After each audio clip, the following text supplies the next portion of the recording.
Bem-vindos a mais um episódio do Palavra de Honra. Eu sou o teu amigo Gonçalves da Cunha e hoje vamos falar sobre um dos assuntos prediletos da humanidade. Um tema que inspirou desde poetas a filósofos e até mesmo muitos cientistas, mais propriamente neurologistas e psicólogos, logicamente psicólogos não podíamos esquecer deles.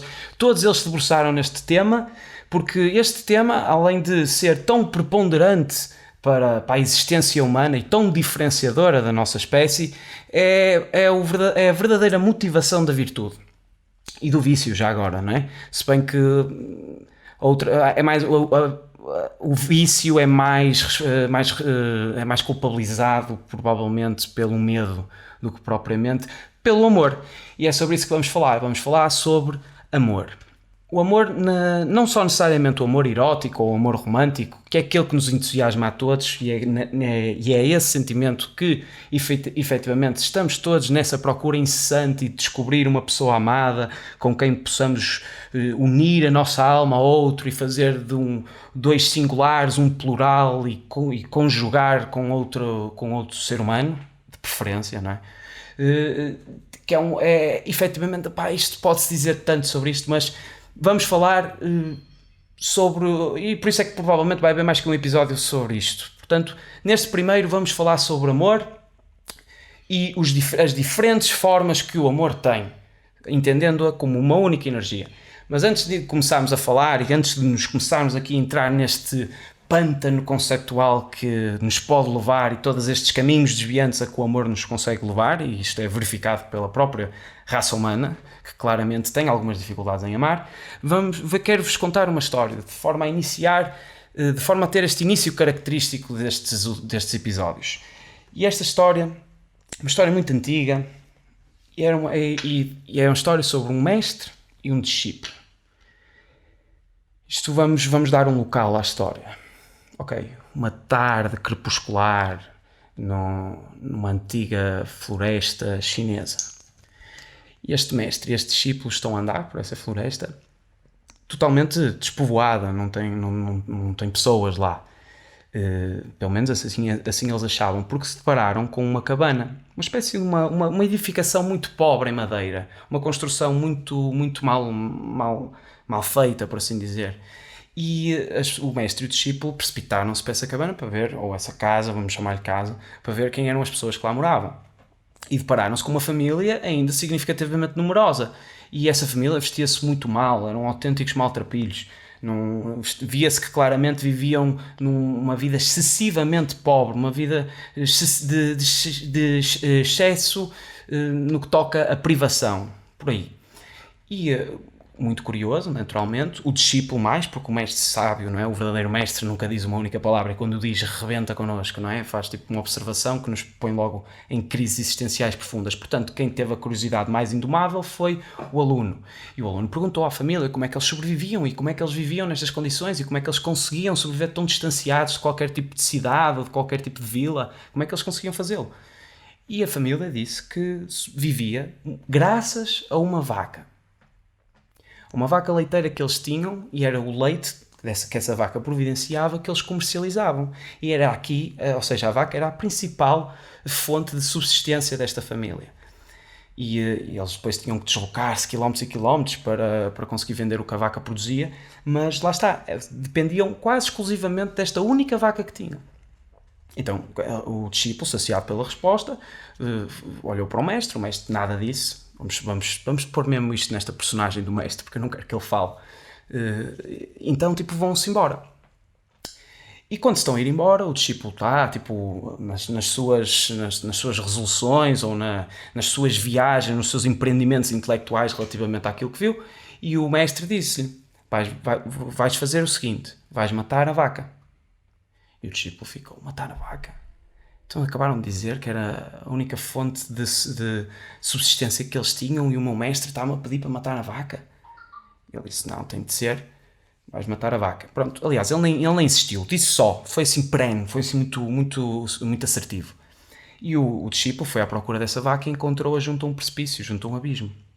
Então um discípulo com muito peso na consciência, com uma clara amargura de estar a levar a cabo e a levar esta ação tão danosa para essa família, mesmo assim empurrou, porque o mestre era a autoridade, e empurrou a vaca desse precipício. E foram-se embora. E o mestre nunca mais falou sobre o assunto. Passado alguns anos, agora já é no caráter especulativo, portanto vamos dizer que passaram-se 4 anos. Passaram-se 4 anos e este discípulo, agora um pouco mais sábio, ou seja, ignorava menos coisas, porque a sabedoria é isto, não é? Partindo do pressuposto que a ignorância é a única certeza que se mantém até à morte, com o peso na consciência que ele tinha, regressa a essa floresta precisamente para lhes dizer, olha, eu sou o culpado disto e queria desabafar sobre aquilo que tinha feito, porque ele efetivamente não compreendeu a lição e mais do que isso, ele sentiu que tinha feito uma má ação.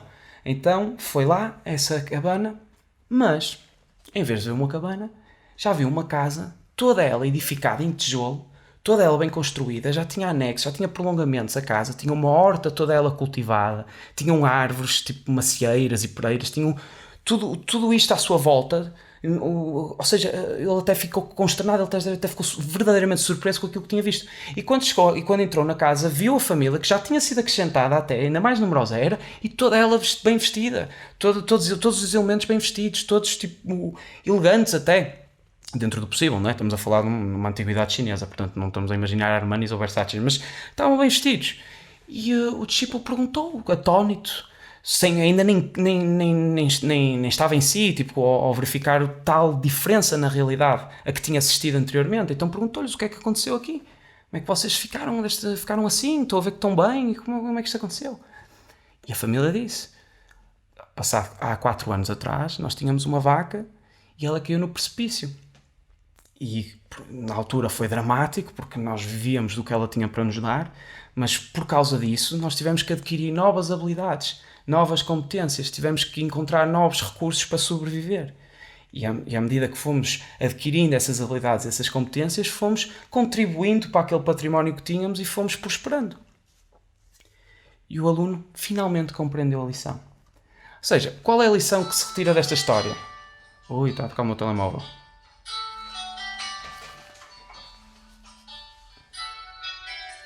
Quem é que me liga agora?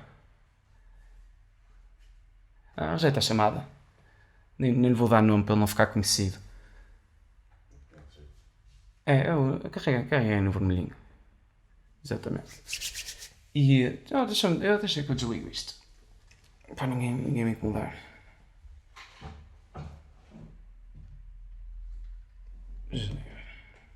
Acho que é a primeira vez que desligo o telemóvel, muito sinceramente, tirando aquelas vezes que fica sem bateria. Mas não vou pousar aqui, que senão é um elogio à dependência deste tipo de aparelhos da nossa geração. Ou seja, qual é a lição que se retira desta história? É muito simples. Isto é uma história taoísta, e Tao, a palavra significa o caminho ou estrada. É uma filosofia de vida baseada no livro Tao Te Ching, que é o livro do caminho e da virtude. Sendo que a tradição entende, não é? Se podemos apurar os direitos do autor, que é uma questão agora que está na baila, que o autor deste livro é um pensador chinês chamado Lao Tzu, que segue a premissa básica, nomeadamente, e esta é a frase, estou a parafraseá-lo, obviamente, se não podes confiar no universo, não podes confiar em ti próprio. Ou seja, o que ele quer dizer é que a vida, basicamente, é um risco.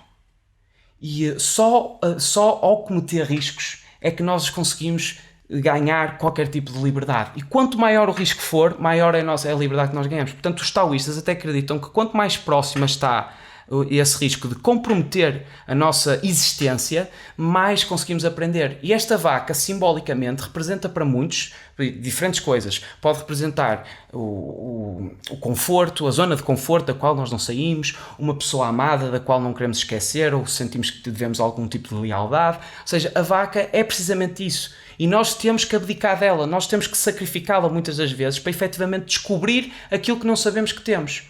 E é esta liberdade a que eu me refiro. Portanto, eu acho que esta mensagem vai encontrar alguma reverberação em ti, precisamente porque tu seguramente também tens uma vaca. Isto até soa mal de dizer, não é?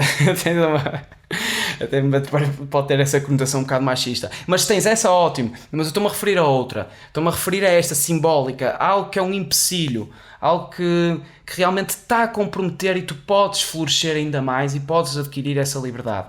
E é com esta história que eu quero iniciar. Precisamente porque o amor nos dias de hoje, isto para agora iniciarmos, falarmos mais nomeadamente o tópico do amor passional ou todo tipo de amor que existe, o amor de hoje tanto nos liberta como nos encarcera, de certa forma. Tanto pode ser esse risco que nós temos que cometer, como a vaca que se recusa a precipitar-se para o abismo. Portanto, o amor, infelizmente, tem muitas vezes, aliás, a maior parte das vezes, ao longo da história da humanidade, tem demonstrado uma face muito horrenda. E nessa face horrenda tem demonstrado muitas vezes uma face de ingenuidade. O amor é comercializado, porque lá está, é um dos maiores fenómenos que acontece, tipo, em que duas pessoas podem ter, isto falando concretamente do amor erótico ou do amor romântico, mas a verdade é que isto foi violentado, esta ideia de amor é tão violentada, tanto na nossa indústria musical como na nossa indústria artística, é tão mal representada muitas das vezes, e eu aqui até vou-vos partilhar com vocês um poema do Leopardi, em que diz que o amor é filho da ilusão e pai da desilusão, o único consolo na desolação e o único remédio contra a morte da qual ele é irmão. Aliás, deixem-me repetir outra vez, até para solidificar um pouco a hierarquia. O amor é filho da ilusão e pai da desilusão, o consolo na desolação e o único remédio contra a morte do qual ele é irmão. Ou seja, o único remédio contra a morte. Isto é profundo. Isto tem uma imensa profundidade nesse aspecto, porque o amor está ali ensanduichado pela ilusão e pela desilusão. E depois, ao mesmo tempo, diz que o irmão da morte é este amor. Portanto, um é o antónimo do outro. Ou seja, uma vida sem amor é uma morte vivida. Esta é a profundidade do poema que eu queria partilhar com vocês, precisamente porque na ideia cristã, e agora vamos partir da religião, na ideia cristã, o amor era uma espécie de sentimento que devia ser partilhado por todos, até era mandatado este tipo de sentimento, o amor. Portanto, inicialmente, até o século XVIII, foi até o século XVIII, a concepção de casamento era uma espécie de arranjo, não é? A concepção de família. Aliás, o Engels até destrói muito este conceito de família, desta industrialização para consumo e de a família ser o pilar da sociedade, mas a família era uma espécie de, ou seja, uniam-se para procriar, para dar a respectiva perpetuação e era para muitos até era um sacrifício, mas efetivamente o companheiro ou a companheira tinham que se tolerar um ao outro e era isto. Aliás, a monogamia era uma pessoa para a vida. Hoje em dia a monogamia é uma pessoa de cada vez. Portanto, mudou bastante até o próprio conceito de monogamia no aspecto amoroso. Mas, ou seja, não havia propriamente uma ideia de casar com uma pessoa amada. Isto só aparece no século XVIII. E é por isso que no século XIX muitos dos grandes romances são de adultério. Precisamente porque os românticos, não é, do século XVIII, na época do romantismo, juntaram esta ideia de intuição, que é basta um vislumbre da pessoa amada para nos apaixonarmos, basta ver um ombro quase, e eu já estou apaixonado, e sei que é alma gêmea. Esta ideia de alma gêmea é excessivamente perniciosa para a sociedade de hoje em dia, e nós ainda estamos nos resquícios desta espécie de romantismo, mas isto vamos falar no próximo episódio, não é para este. Aquilo que eu queria dizer era que o sentimento religioso mais profundo condenou o amor carnal e exaltou mesmo a virgindade, ou seja, entendeu a virgindade como uma virtude. E isto deve-se porque a avareza é a origem de todos os pecados. E a avareza, basicamente, é confundir os meios com os fins, no sentido em que a riqueza é um meio, não é um fim. Portanto, isto é a avareza. E tanto nessa relação passional, o prazer do amor carnal é um meio. Qual é o fim? É a perpetuação, é a procriação, é a reprodução da espécie. Por isso, se nós confundirmos o meio com o fim, e se queremos fazer amor carnal, sexo, queremos ter sexo pelo prazer, nós basicamente estamos a atropelar, estamos a confundir os meios com os fins. E isto tem que ser avareza. E é por isso que o cristianismo, no sentimento mais profundo, condenou isto. E há até entidades e personalidades na história que se perpetuaram permanecendo virgens, no sentido em que não tiveram a perpetuação com a carne, a perpetuação humana. Ou seja, Lá está, para melhor se perpetuarem, conservaram a sua virgindade, pois pretenderam perpetuar algo de mais humano que a carne. Isto é um exemplo muito concreto de o que as freiras tentam fazer, ou que os noviços com o celibato, no aspecto em que tentam dar esta espécie de património espiritual, ajudar vidas, ou mesmo, por exemplo, Isaac Newton ou Nikola Tesla. Foram duas pessoas, duas entidades intelectuais de enorme porte, que foram verdadeiramente revolucionários naquilo que fizeram, e morreram virgens. Morreram e perpetuaram-se de outra forma, sem ser com essa linhagem ou com a própria expressão da hereditariedade. Portanto, o Nikola Tesla até foi perentório. Ele disse que não podia, tipo, como é que eu não estou a parafrasear devidamente, mas a verdade é que ele disse que não se podia dar ao prazer do sexo, porque a missão dele era algo muito mais, não sei, magnânimo. E efetivamente, o gajo foi inacreditável. Mas pronto, por isso é que o amor romântico, aliás, o amor erótico, foi tão reprimido na cultura ocidental. Foi mesmo muito reprimido. Aliás, os cristãos, nas suas primeiras fases, desde a libertação de Constantino, as primeiras coisas que eles fizeram, que sentiram urgência de fazer, não sei se eventualmente foram as primeiras, porque seguramente eles tiveram que pregar muito, mas uns grandes atos, que até foram grandes atentados contra essa época clássica, foi castrar as estátuas. Ou seja, estão a ver o nível de repressão a que chegou esta ideia do amor carnal, do amor do sexo. Aliás, os calvinistas até vão mais longe e dizem que nós somos feitos em pecado. E por sermos feitos em pecado, só temos uma vida para tentar atenuar o pecado do nosso nascimento. Porque nós fomos feitos precisamente com sexo, com amor.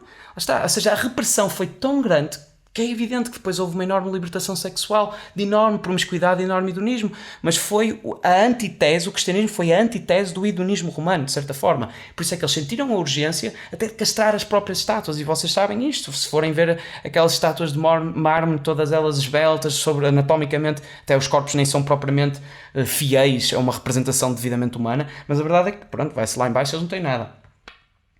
Portanto, cada um dos amantes é para o outro, segundo esta ideia, diretamente um instrumento de prazer e indiretamente um instrumento de perpetuação. Logo, os amantes são tiranos e escravos um do outro. Cada um deles é ao mesmo tempo, não é? Tirano e escravo. Por isso é que se tem dito, por maior parte das pessoas que se debruçam nisto, que o amor é um egoísmo recíproco.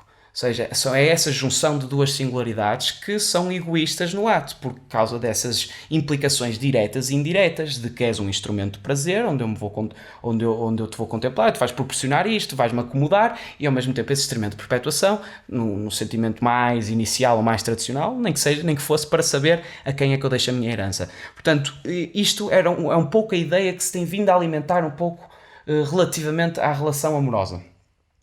Mas lá está, regressando novamente a esta ideia de Cristo, ou aquilo que ele disse, e mais uma vez sei que há ceticismo até à volta da própria personagem de Cristo, mas vamos ler tipo, o património ou a propriedade intelectual que a religião nos tem dado, e ler não no sentido literal, mas compreender metaforicamente e as respectivas analogias de uma forma um pouco mais eficiente e um pouco mais complexa do que aquilo que muitos ateus tentam fazer de uma forma simplificada, que até gostam de troçar da religião para agigantarem o seu niilismo e a sua falta de crença. Ou seja, o amor no cristianismo é uma condição intrínseca, que é onde dizem mesmo que é possível amar todos.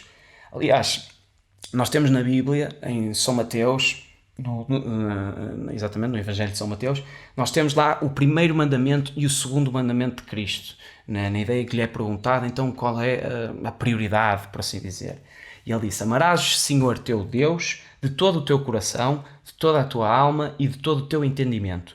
Esse é o maior e o primeiro mandamento, sendo o segundo muito semelhante, porque o segundo é: amarás ao teu próximo como a ti mesmo. Isto é a ideia de amor para o cristianismo. Ou seja, primeiramente temos que amar Deus com tudo, com o coração, com o entendimento, com a alma, com o intelecto, ou seja, esta tarefa hércula de amar Deus, amar a entidade. E depois ele ainda pede outra coisa que ainda mais impossível, ou aparentemente impossível que é amar o próximo. Amar o próximo como te amas a ti próprio. Quer dizer, isto é de uma exigência tremenda. E isto apareceu, esta ideia, como um mandamento. Apareceu esta ideia como uma obrigação ou uma imposição. E a verdade é que, de tempos em tempos, né, isto em grandes períodos de tempo, aparecem pessoas que têm esta capacidade de amar que nós estamos aqui a referir. Esta capacidade de amar que parece que transpiram isso. Conseguem amar não só com a genitália, como tanto é condenado pelo cristianismo, nesse amor carnal ou no amor da penetração e no amor da integração de dois seres, mas com amor em todos os gestos, no pensamento correto, na ação correta, vê-se que eles realmente têm esse amor. E essas pessoas normalmente são ou santificadas ou têm uma conotação divina muito séria. É um pouco com aquilo que aconteceu com Jesus Cristo, porque para mobilizar tanta gente para o entendimento de uma religião, deve-se precisamente a esse amor desprendido, essa facilidade, essa gratuitidade do amor. E este é que é um problema, porque estas pessoas são dotadas desta capacidade. Mas isso não quer dizer necessariamente que todos nós também nascemos com ela, ou que temos essas características intrínsecas. E aí é que está a principal dificuldade, que muitas vezes é ignorada. Porque eu recordo-me, quando era criança, eu tive que fazer a catequese, não é? Até contra a minha vontade, muito honestamente. E fiz a catequese e até cheguei a ter a primeira comunhão. Eu nem sei bem, mas assim, só a primeira comunhão. A primeira comunhão é aos 10 anos? Não sei. É tipo assim, aos 10 anos, né? Tive a primeira comunhão, que eu lembro perfeitamente. Aquilo hóstia era um tormento para mim. O pão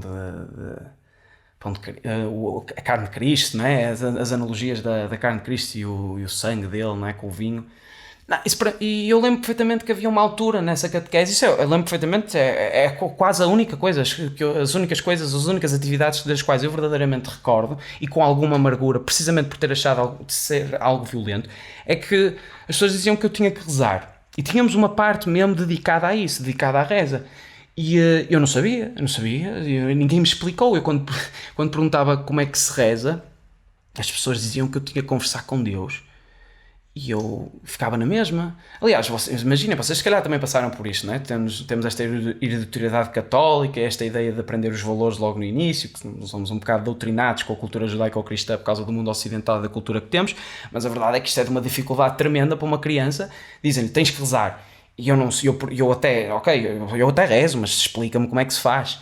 E as pessoas eram muito vagas na resposta, ou pelo menos há uma resposta que eu não conseguia entender, tipo, falar com Deus. E que é, tipo, digo olá a Deus e começo a falar sozinho, na esperança que alguém me venha falar. Pronto, tinha estas dificuldades como criança, e isto não é para chacotear, de certa forma, o método, muito pelo contrário, até porque eu vejo muitas verdades tanto na Bíblia como em todos os outros métodos religiosos, mas a verdade é que na altura era impossível. Então o que eu fiz, porque tinha esse esforço, não é? Queria me esforçar para fazer aquilo que me pediam, imitava as pessoas à minha volta, imitava os maneirismos, e perguntava às pessoas o que é que eles faziam para eu também interiormente fazer o mesmo. Então eu punha-me de joelhos, como eles punham, naquela partezinha das cadeiras, não é?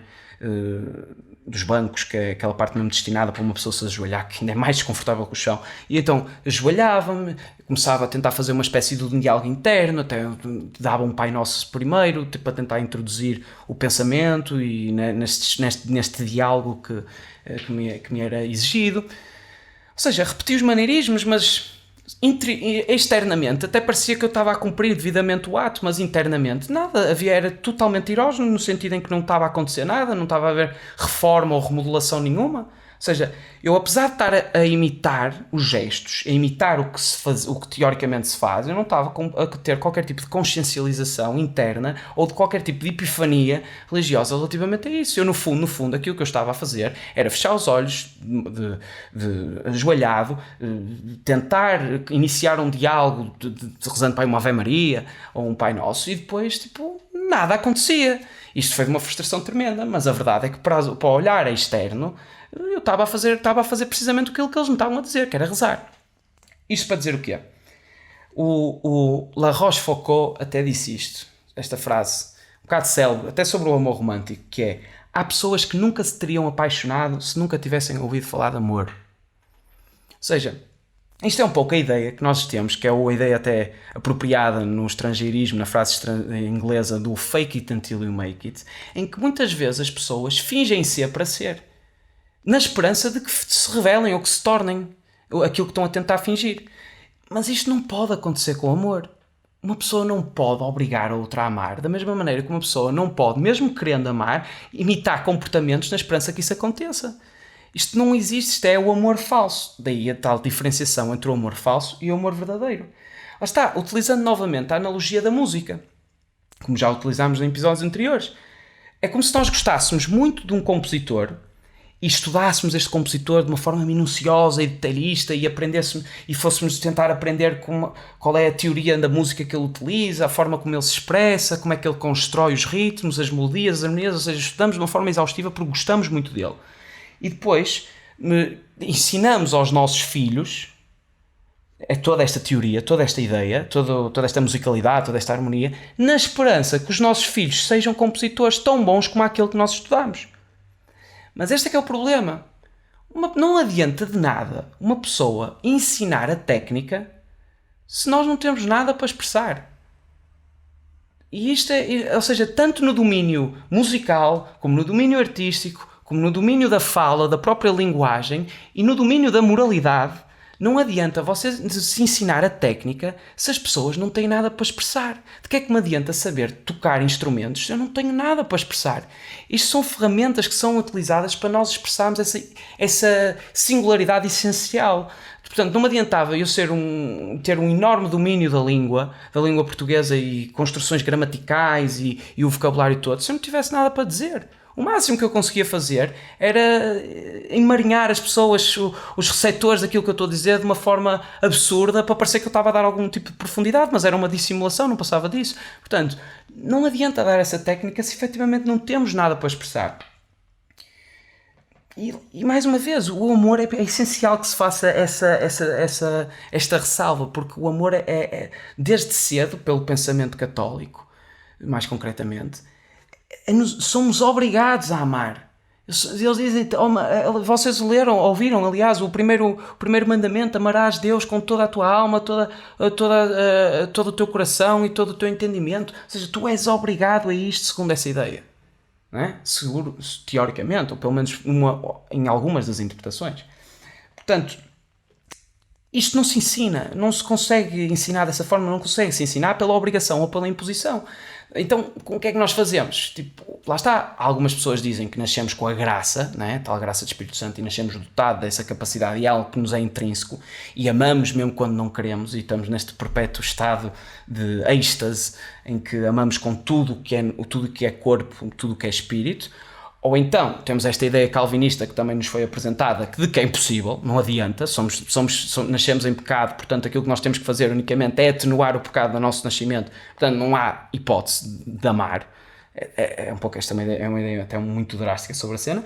Ou então, há as pessoas mais subtis, que tentam nos ensinar métodos, isto mais orientais no aspecto do budismo e mais concretamente até do budismo Mayonara, em que eles tentam ensinar métodos com meditação, com desafios espirituais, com problemas espirituais de reflexão, em que nos tentam ensinar e desbloquear esse amor que temos, porque nós todos temos esse amor, a existência é amor.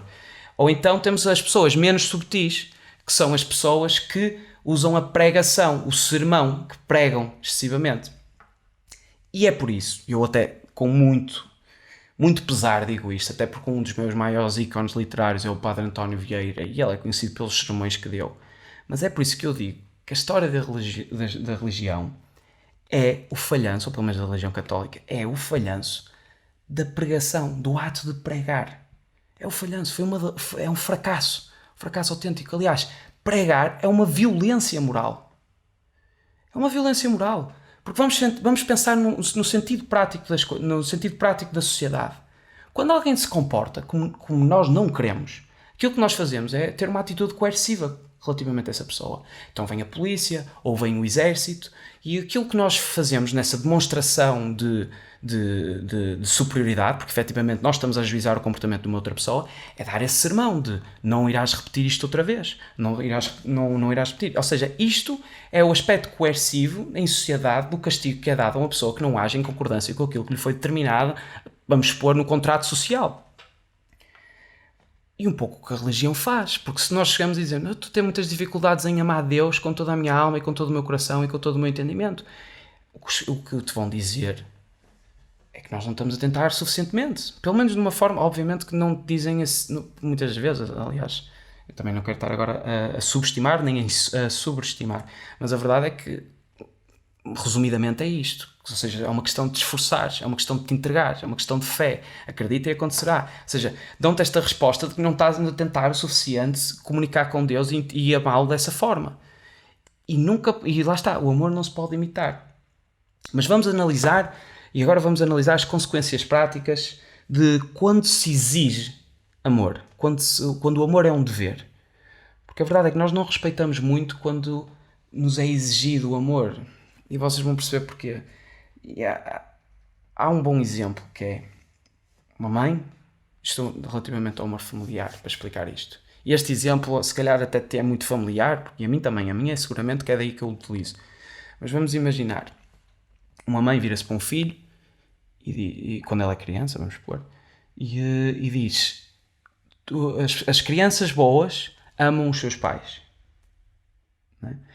E obviamente que a criança quer ser boa ou é boa e ama o pai e a mãe, não porque ela diz, mas porque efetivamente é uma boa criança e deve-lhe muito e é os pais, é a pessoa com quem convive, portanto naturalmente que está disposta a amar, está disposta a amar sem que seja uma imposição, apesar da a mãe o ter dito.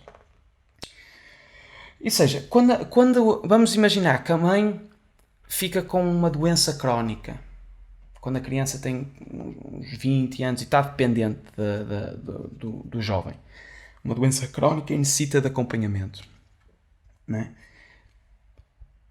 Obviamente que a criança ou o adolescente neste aspecto, ou o jovem adulto, ou o que seja, vai cuidar da mãe, não, nem é pela exigência, mas é simplesmente da retribuição, nem que seja da dívida existencial que tem para com a mãe.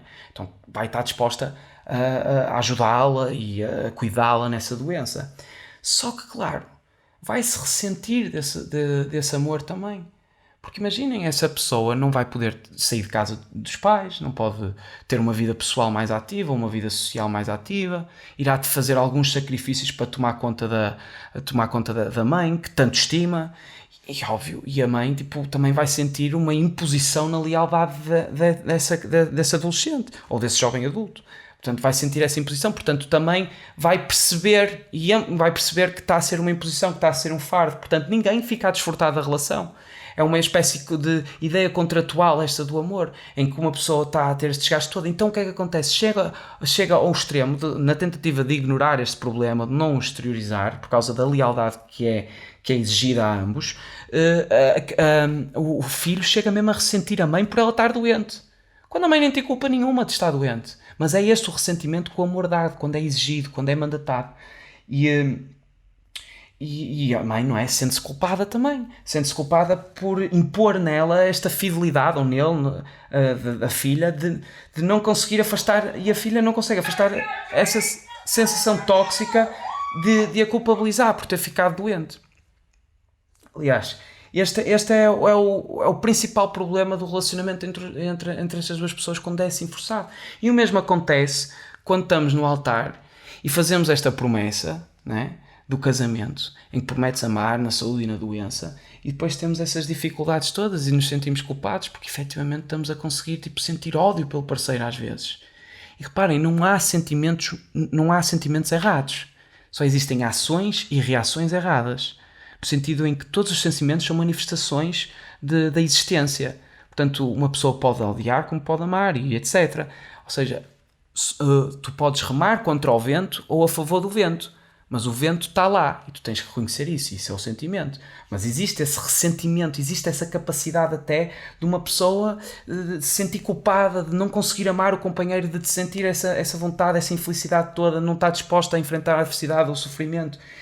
E seria óbvio que era um fiasco total se tu perguntasses nessa altura, não é, à tua mulher: tu amas-me verdadeiramente? E ela respondesse: estou mesmo a tentar, estou mesmo a tentar. Mano. Isto não funciona, este problema até dessa honestidade. Estou a ver, a dificuldade basicamente é esta: não se pode ensinar uma pessoa egoísta para que deixe de ser egoísta ou para que passe a ser altruísta. Não se consegue ensinar isto. Porque, na verdade, tudo o que uma pessoa egoísta faz é por egoísmo. Mesmo que seja uma obra caridosa, mesmo que dê tudo aos pobres, mesmo que faça uma boa ação, seja, se a pessoa é egoísta, é o egoísmo que a move. Sempre. Vai sempre fazê-lo de uma forma. E depois vai conseguir até ser altamente dissimulado, ou esta capacidade de ludibriar até, né? Não só a ele como aos outros. Mas isto é relativamente ao egoísmo e ao altruísmo, porque as consequências de fingir que se ama, ou desse amor falso, provocam um ressentimento imenso. Quem finge que ama vai conhecer consequências verdadeiramente destrutivas. Tanto na pessoa que diz e que alega mentindo que ama, como no recipiente dessa afirmação. E é por isso que o amor é importante, mas ao mesmo tempo, não é? Chegamos a esta ideia de que é essencial para nós, não pode ser imitado, não pode ser um ato de simulação. Quem é egoísta não pode ser ensinado a passar a ser altruísta. E como é que se consegue então? Não é? Tipo, nesse sentido prático, isto parece que não faz sentido nenhum. Se nós refutarmos até esta ideia, se for intrínseco, estamos fodidos. Porque muitos de nós não nascemos com isso. E se for com uma ideia calvinista, ainda mais desgraçados estamos. Portanto, como é que se consegue amar desta forma tão divina, não é? Recriar estes comportamentos à semelhança de Cristo, não é? Está, pode-se dizer algo relativamente a isto. E era para aqui que eu queria conduzir até o próprio monólogo, ou diálogo, tu que ouves. O primeiro problema nisto é a honestidade. Como sempre, isto não é surpresa. Mas é a honestidade. E a razão pela qual Jesus Cristo disse esse primeiro mandamento que nós referimos anteriormente, que é amarás, Senhor teu Deus, de todo o teu coração, e toda a tua alma e todo o teu entendimento, não é porque é um mandamento. E esta é a verdade. Muitas vezes não é relacionada desta forma, e muitas vezes é perpetuada de forma errada ou errónea. É que isto não é um mandamento, mas sim um desafio. Isto é aquilo que chamamos, no budismo zen, se chamaria de koan, que é um problema espiritual. E é neste problema espiritual em que nós temos que residir e temos de tentar descortinar. Porque lá está. Se nós exercitarmos esta resolução, que é amar Deus, e mesmo o próximo mandamento, que é amar o próximo, nós percebemos que a razão pela qual queremos obedecer a este mandamento se deve ao facto de queremos ser melhores pessoas, ou as pessoas certas. Ou seja, é uma manifestação egoísta a tentativa de responder a este mandamento. Isto era o que o nosso Agostinho da Silva dizia. Eu amo os outros não por eles, mas por mim. Ou seja, a ideia de regressar ao indivíduo. Ou seja, nós queremos fazer isto e pode ser pelas mais variadas razões. Podemos querer que alguém repare nos nossos altruísmos. Gostamos do regozijo que temos em ser bons para o próximo. Mas, no entanto, verificamos sempre que o egoísmo é o centro de toda a gravitação psíquica. Nós regressamos sempre ao eu quando interagimos com o mundo exterior. Lá está. E esta conclusão é aquilo que nós devemos verdadeiramente investigar. Que é, eu estou a ser motivado para amar outro, mas venho a verificar que eu amo o outro por mim, não por ele. Portanto, é isto que nós temos que investigar. Ou seja, devemos analisar o amor que temos por nós próprios. Para descobrir porque é que nos amamos a nós próprios desta forma, porque é que temos este egoísmo ou este egocentrismo. E o que é que eu quero dizer com o eu próprio. E nós já falámos sobre isto nos episódios antecedentes. Nós retomamos sempre a essência do ser, a transformação do ser e às múltiplas identidades do eu. Ou seja, nós temos que outra vez perceber o que é que nós queremos dizer quando eu me amo a mim próprio. Porque amar, não é? Eu tenho que reforçar esta ideia, amar não é uma capacidade rara. Eu sou o primeiro, e não sou o primeiro seguramente, porque muita gente já se explorou este assunto, mas é lógico, isto não é uma coisa que nasce a uns e não nasce a outros. Amar está em nós, sempre. Aliás, é como uma mangueira onde passa a água, tem esse fluxo todo, depende, é para onde é que nós orientamos a mangueira, mas tipo, o amar é isso, o amar é o que nos faz ser virtuosos e ser viciosos, é a origem da virtude e do vício. Lá está, porque toda a gente tem essa força a fluir dentro de si, e a forma que temos para percepcionar como esse amor opera dentro de nós ocorre quando verificamos que temos uma paixão por algo. Uma paixão ou de qualquer tipo de reprodução artística, música, arte, ou mesmo nas comodidades mais ordinárias, como bebida, não é? Álcool, gelados, automóveis, não é? Tipo ou seja, quando nós verificamos que há uma paixão, há algo que nos faz exaltar, há algo que nos faz dar-nos essa momentânea sensação de felicidade, de realização, em que Isso é o amor a operar, ou seja, estamos a direcionar essa tal mangueira para aí. E é claro que nós temos que distinguir os diferentes tipos de amor. Porque temos a boa espécie de amor, que é esta que o sentimento mais religioso mais profundo exalta, que é a caridade divina, e os maus tipos, como por exemplo a luxúria animal.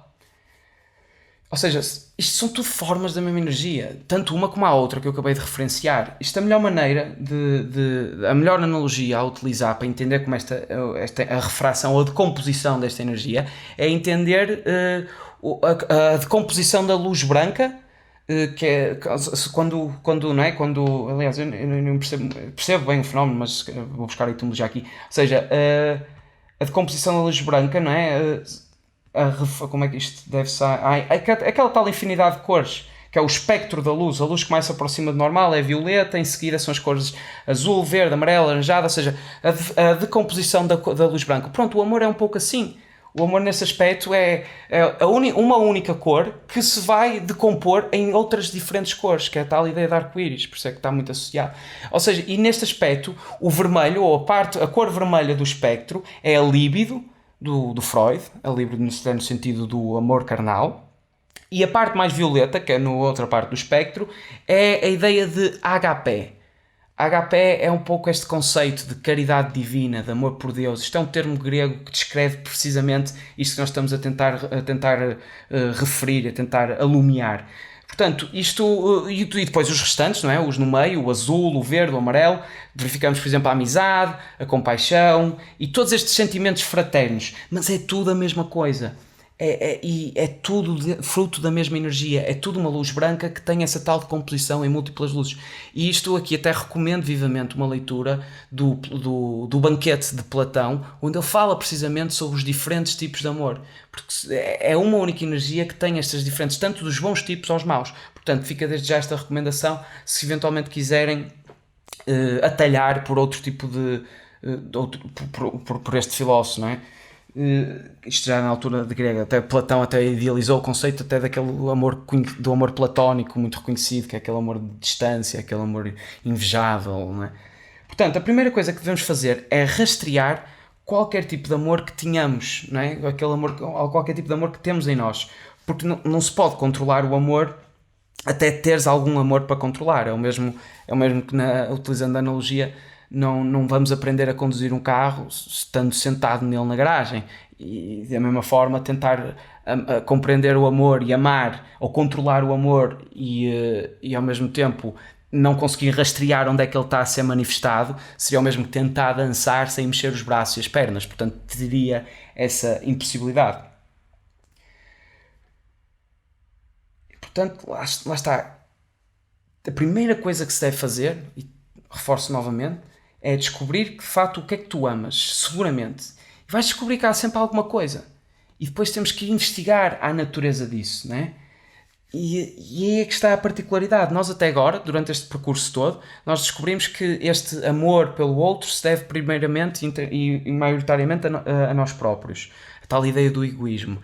Mas é muito difícil uma pessoa amar-se a ela própria. Ou seja, este complexo de narciso é mesmo muito complicado. E agora, obviamente, que isto levanta alguma controvérsia, porque narcisismo, egoísmo são palavras e vocábulos que conceptualmente expressam ações ou que se caracterizam por determinadas ações que nós temos vindo a verificar ao longo da humanidade. E depois estou eu aqui a dizer que isto é quase impossível, ou é impossível. Amar-te a ti próprio é impossível. Ou seja, até parece que caio aqui um pouco no paradoxo, mas é verdade. Uma pessoa amar-se a ela própria é o mesmo que um cão a perseguir a cauda. É super evasivo. É muito complicado mesmo. É impossível. E vocês veem isso, né? Tipo, se bem que às vezes o cão consegue, né? Tipo, caçar. Agora até cai um bocado fora da analogia. Às vezes consegue caçar a própria cauda. Mas é tão invasivo quanto isto. E é repetitivo. É fugidio. Essa própria concepção de nos amar a nós próprios. É quase como tentares beijar os teus próprios lábios. É esta ideia da dificuldade que é de te amares a ti próprio. Porque quando nós exploramos o que queremos dizer com amar a nós próprios, nós verificamos que muito daquilo que nós amamos ou que nos faz amar a nós próprios são características exteriores a nós.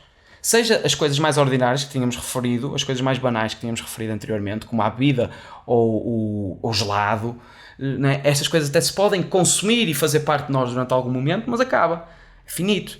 Então, e nós depois temos que procurar mais para voltar a amar essas coisas.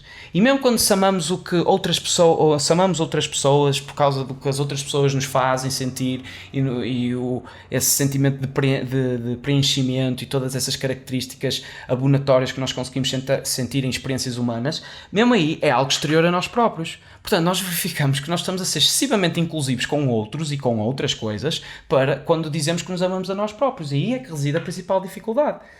E, aliás, até a própria ideia de amar o inimigo, né? Este até foi foi outro dos mandamentos de Jesus Cristo, no sentido em que se derem uma bofetada numa face, tu ofereces a outra, e é um pouco aqui que nós estropiamos um pouco este conceito de amar o inimigo, porque para muitos quer dizer ser caridoso para com o teu inimigo e ser bom para ele, que assim o poderás converter a não só gostar de ti, mas irás convertê-lo, irá ver a luz que tu tens em ti e que ele tem nele. É um pouco esta ideia de fraternidade, mas não é precisamente isso.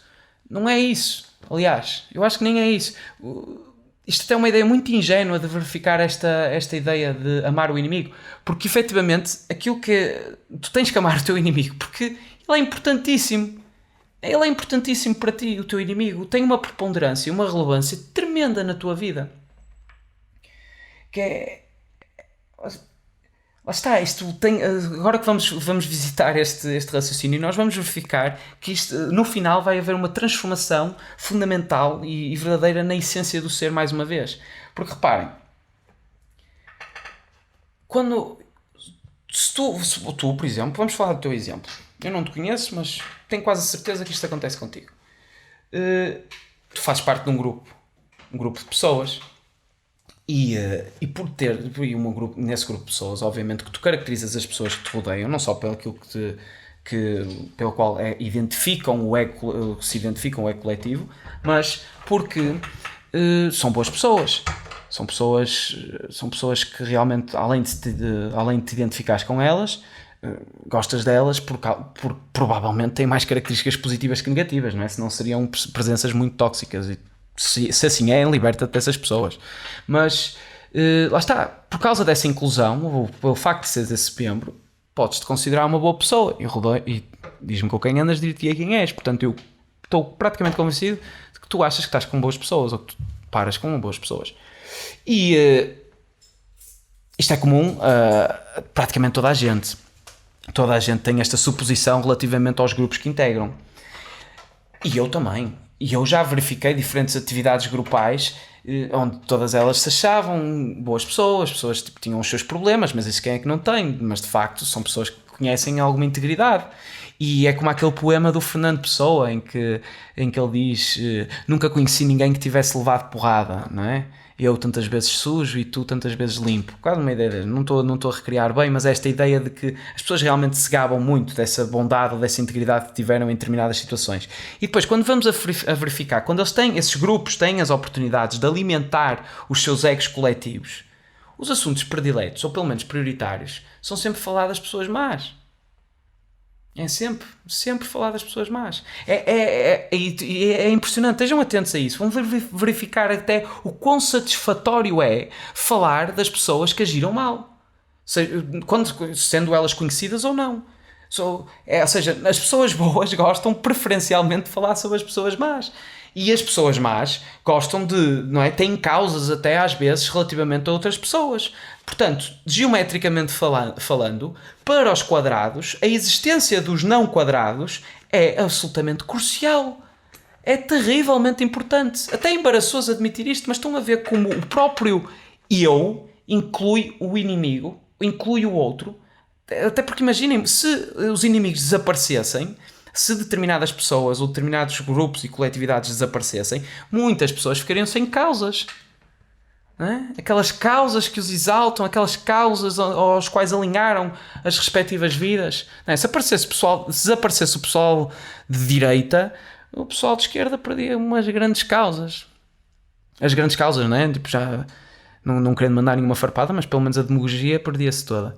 Mas, e o mesmo acontecia se a esquerda, ou seja, até porque é esse diálogo perpétuo que a humanidade tem que ter, não é? A direita entende que a hierarquia é necessária para se conseguir construir algo e prosperar, e a esquerda tem que fazer lembrar que não se pode perder pessoas na hierarquia devido à ambição de prosperar. Portanto, este diálogo é perpétuo e tem que ser mantido, não é? E ninguém pode sair desta conversa. Portanto, esta é a preponderância do dentro e fora, porque para haver dentro tem que haver fora. E lá está, nós até nos últimos episódios temos falado muito sobre religião e filosofia, precisamente porquê? Por causa disso, porque são inimigos de si próprio. A filosofia e a religião são inimigas e por serem inimigas necessitam reciprocamente uma da outra. Ou seja, não há nenhuma filosofia que não há nenhuma religião que não tenha bases filosóficas, nem nenhuma filosofia que não parta de nenhuma religião. Ou seja, mais uma vez entende-se esta ideia de dualidade, quase esta ideia do binário, do Leibniz, do sim e não, essa ideia que até é tão predominante na nossa tecnologia. Portanto, para estar dentro é preciso haver algo fora, ou precisa haver o fora, essa conceptualização.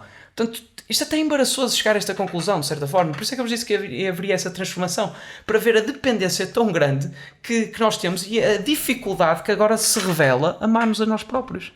Porque o eu próprio até inclui o outro. E o outro até pode ser inimigo. Portanto, isto é o que caracteriza devidamente esta dificuldade. Por isso é que eu estava a utilizar a analogia do cão que persegue a cauda e a dificuldade em que isso representa, ou mesmo beijar os nossos próprios lábios, né? Percebemos que o eu é maior daquilo que pensávamos inicialmente, que ele inclui o outro e que não podemos viver sem ele.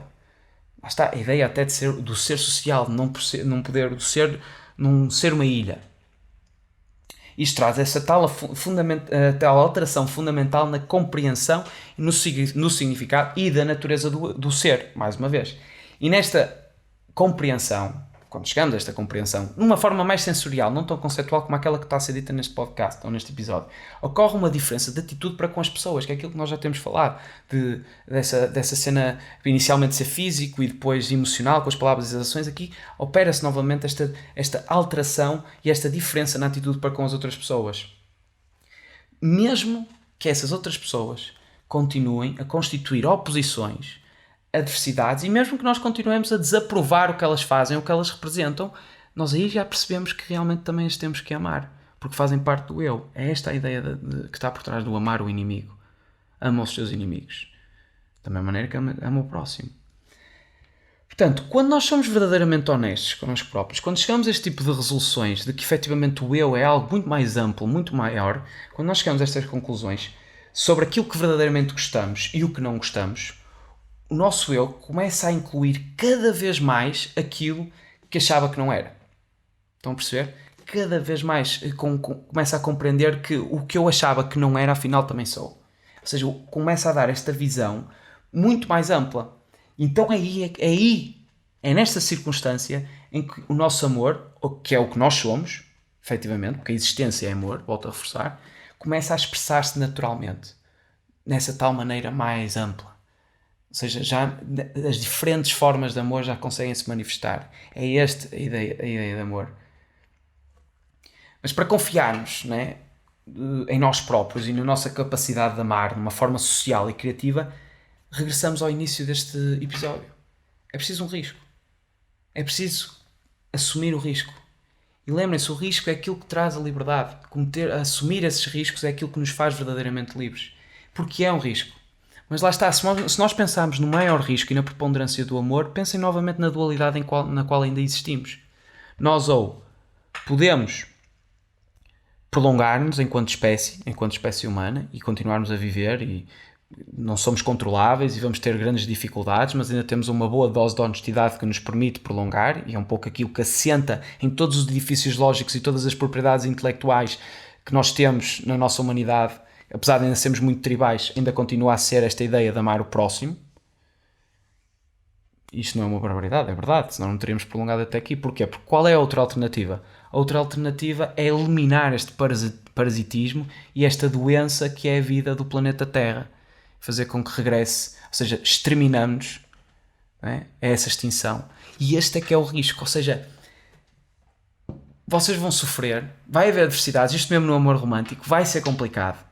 É sempre um risco, porque vocês nunca podem partir da expectativa que a outra pessoa irá corresponder àquilo que vocês estão a dar, né? E o verdadeiro amor é aquele que dá, não é aquele que recebe. Portanto, vocês podem ter esta ideia de este receio, esta angústia tremenda de que ela pode não corresponder àquilo que efetivamente nós estamos a solicitar delas, que é eu dou a minha vulnerabilidade para que tu também partilhes a tua. Será sempre um risco e muito provavelmente, ou muito seguramente, vai resultar em sofrimento. Mas não assumir esse risco, não cometer esse risco, é o outro lado do espectro. E no antónimo, por assim dizer, no antagonismo, o antagonismo do amor próprio, está a autodestruição. Portanto, quem reprime esse amor que tem, esse fluxo que tem, quem quer sistematicamente remar contra o vento, vai se destruir, vai implodir e vai surgir aí toda essa infelicidade precisamente porque não está a jorrar e está a jorrar nas coisas erradas. Em vez de ser no caminho virtuoso, está a ser no caminho do vício. Não está a apontar diretamente. Portanto, estas são as consequências catastróficas, mais catastróficas de que qualquer anarquia selvagem que o amor possa providenciar. Por isso é que o amor é um risco e ao mesmo tempo é uma exigência que vocês têm para com vocês próprios. Deixa de ser toda essa ideia fantasiosa. É a coragem.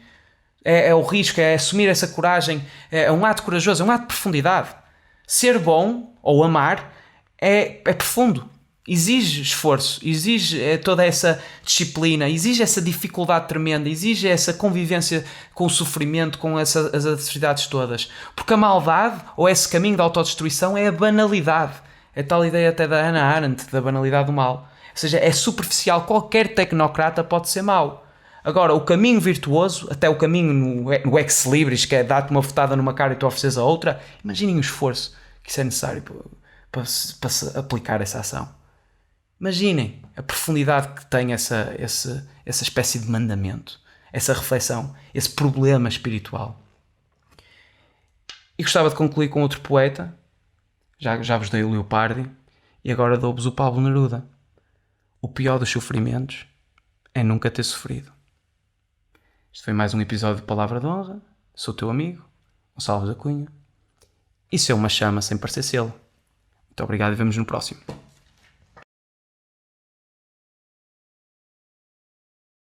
Será que Deus está morto? Será que sabes que não é só a tua aparência? Também te irritas com quem tenta sequestrar a tua essência? Vamos evitar o naufrágio neste oceano de ego. A minha voz precisa urgentemente do teu eco. Ajuda-me com a coragem da tua irreverência e vamos reinventar o amor, a política e a ciência. Junta-te a este movimento contracultural, serve-te do teu livre-arbítrio e subscreve este canal. Dedicar-te-ei todo o meu talento. 1 é loucura, 2 é movimento.